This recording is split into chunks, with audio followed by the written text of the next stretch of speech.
Ciao ragazzi, bentornati nel mio laboratorio.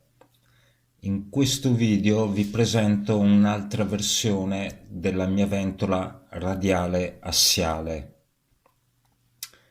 creata per un uso generico in ambito modellistico o altro.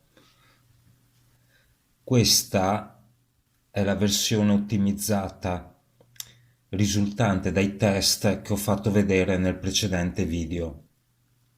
Per maggiori dettagli vi rimando a quel video e in descrizione.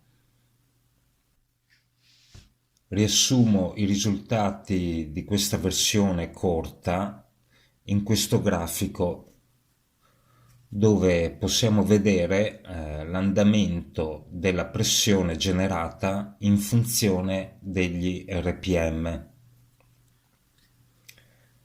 E in quest'altro grafico vediamo il consumo del motore utilizzato in funzione della velocità.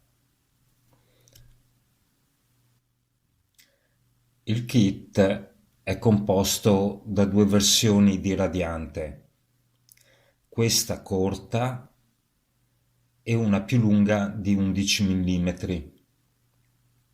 La versione lunga genera più pressione a parità di velocità ed ovviamente necessita di un motore più potente.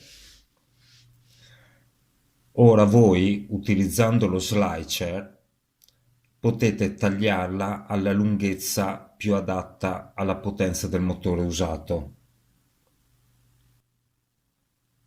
Nel kit sono presenti tre versioni con foro da 2, 3 e 5 mm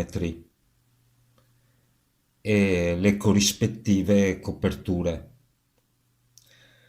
Ne ho fatto due versioni, una da 75 mm ed una da 80 mm che segue lo standard delle ventole PC.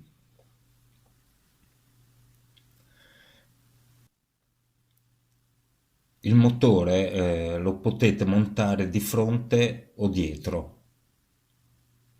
Dato l'alto numero di motori possibili, l'aggancio del motore dovete disegnarvelo da soli.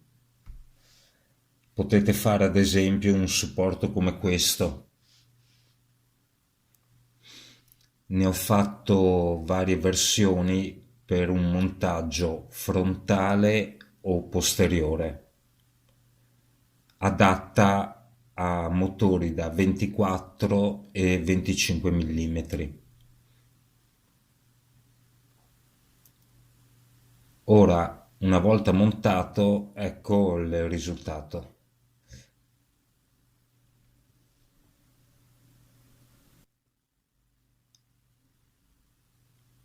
Per questo video è tutto, mettete like, lasciate un commento.